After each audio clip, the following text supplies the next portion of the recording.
여러분 안녕하셨습니까? 양영태 TV의 양영태입니다. 오늘은 2025년 3월 31일입니다. 월요일이 되겠습니다. 문재인 사회의 특채라는 건 여러분 잘 아실 겁니다. 서씨. 이제야 소환한 문재인을 이제야 소환했다는 바로 이 사실. 그런데도 불구하고 문재인은 한마디 해명이 없습니다. 뻔뻔스럽기 짝이 없습니다. 네.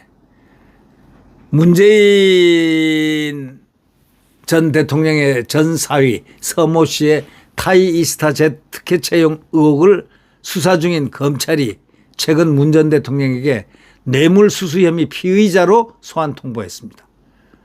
이 서 씨는 지금 이혼했습니다. 그 딸 다혜 씨하고 이혼했지만 뭐 한 1년인가 2년 전에 이혼을 한 모양입니다만은 이 서 씨는 항공업계 경력이 전혀 없는데도 2018년 17년에 문재인이가 5월 달에 대통령 취임을 했으니까 아주 막강하던 그 시절 2018년 7월에 이상직 전 민주당 의원이 실소유하고 있는 태국 항공사 타이이스타젯 전무로 채용됐습니다. 문재인 정부 시절 이 전 의원이 중소배업 벤처기업진흥공단 이사장에게 임명된 지 넉 달 만이었습니다. 서 씨는 2년여 동안 월급과 집세 등 2억 2,300여만 원을 받았는데 공식적인 것만입니다. 검찰은 이 돈이 중진공 이사장 자리를 대가로 문 전 대통령이 받은 뇌물이라고 판단했다고 보고 있습니다. 문 전 대통령 측과 민주당은 정치 보복, 무리한 표적 수사 이렇게 반발하고 있지만 그거는 빼도 박도 못하는 앞뒤 전후 이런 사실이 있다는 것. 예? 중소벤처기업진흥공단 이사장에 임명된 지 넉 달 뒤에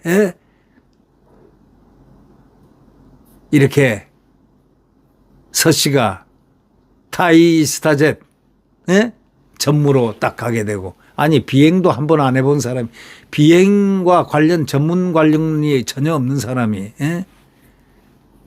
뭐 게임 회사에 좀 있었다 하든가 뭐 그런데 바로 그냥 비행기 회사에 전무로 갔으니 그거 참 대단한 거죠. 네.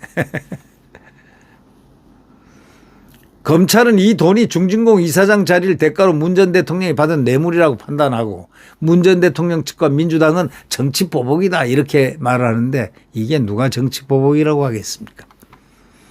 이 의혹은 2019년 국민의힘이 처음 제기했지만은 검찰은 2021년 12월 시민단체가 문 전 대통령을 고발한 뒤에야 수사 착수했습니다. 21년 이거는 문재인 정권 때입니다. 문재인 정권 때는 계속 깔아뭉갠 거죠 검찰이. 네. 문 정권 시절 수사가 시작됐는데 이제야 소환 통보가 이루어진 겁니다. 문 정권 검찰은 사실상 수사를 제대로 하지 않았고 윤석열 정부 들어서도 수사가 지지부진한 탓입니다. 왜냐?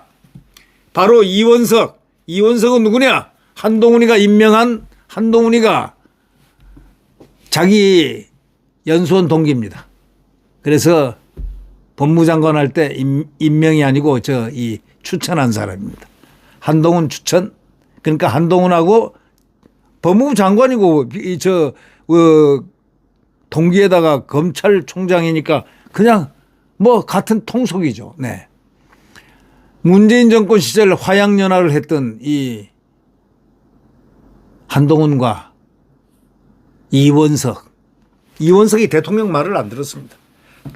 한동훈한테 적폐청산하라고 대통령이 2번인가 3번을 오다를 줬는데도 명령을 했는데도 거부한 자가 바로 한동훈이라는 설이 있습니다. 대통령은 적폐청산을 하라 하는데 하지도 않은 사람들, 그자들도 나중에 참 조사를 했어야 되는데 우리 대통령이 너무 마음이 좋았습니다. 네. 계속 이런 자들에게 당하고만 있었으니 될 법한 일입니까? 네. 윤석열 정부 들어서도 수사가 지지부진한 탓, 그거 다 이원석이기 때문입니다. 그 사이 수사를 진행한 전주지검장만 5명이 바뀌었습니다. 네. 그러니 뒷말이 나올 여지가 있죠. 하지만 특혜 채용 과정은 납득하기 어려운 부분이 너무 많은 것 또한 사실입니다. 이 창수 지금 중앙지검장 이분이 전주지검장 할 때 드디어 칼을 들은 겁니다. 그렇지 않았으면 영원히 묻혔을 겁니다. 서 씨가 타이 스타젯에 취업하자 중진공 직원들이 직접 집을 구해주면서 이주를 도왔습니다.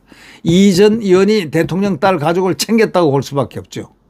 문 전 대통령은 이 의원을 중소기업진흥공단 이사장에 앉혔다가 여러 의혹이 있는데도 불구하고 여당 공천으로 또 국회의원까지 만들어 주었습니다.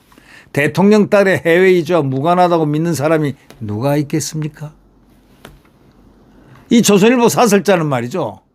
문재인 사위 특채 이제야 소환한 검찰, 한마디 해명도 없는 문재인이라는 제하에 이 사설을 기록하고 있습니다.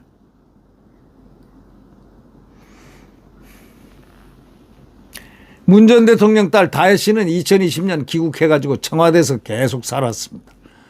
잘 아시겠지만 현직 대통령 딸 가족이 갑자기 해외로 나갔다가 슬며시 돌아온 황당한 일에 대해서 문 전 대통령 사생활이다 그러면서 국민에게 한 번도 설명한 적 없습니다.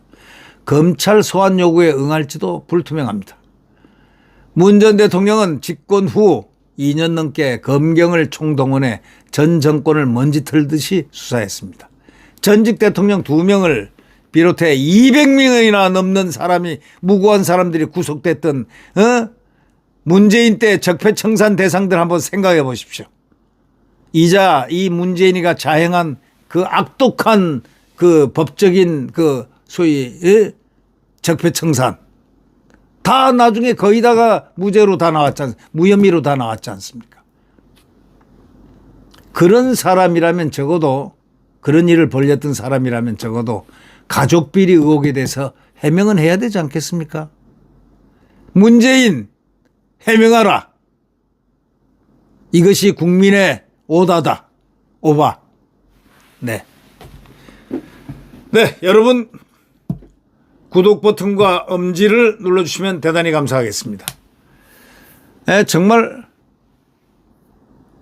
앞을 봐도 옆을 봐도 위를 보고 아래를 봐도 정말 컴컴했던 그 좌파 정권의 시절 이 지금도 그 좌파들이 이 대한민국을 어지럽히고 있습니다.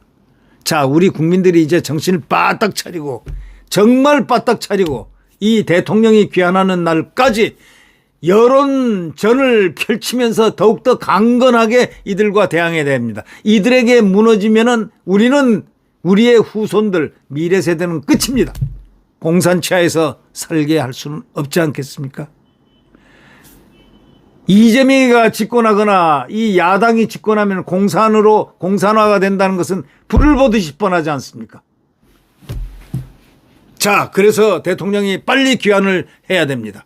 국민들이 절대로 뭉쳐서 윤석열 대통령의 귀환을 우리는 높이 태극기와 성조기를 들고 우리는 외쳐야 됩니다. 자유를 위하여, 우리 대한민국 번영을 위하여, 대한민국의 존재를 위하여 그렇습니다. 그리고 미래 세대를 위하여 그렇습니다. 네. 절대로 대통령이 귀환할 때까지는 긴장을 놓치지 않고 오히려 더 긴장 속으로 우리가 들어가야 될 것 같다. 이런 느낌을 받습니다. 네, 구독 버튼과 엄지를 눌러주시면 대단히 감사하겠습니다. 여러분 안녕히 계십시오.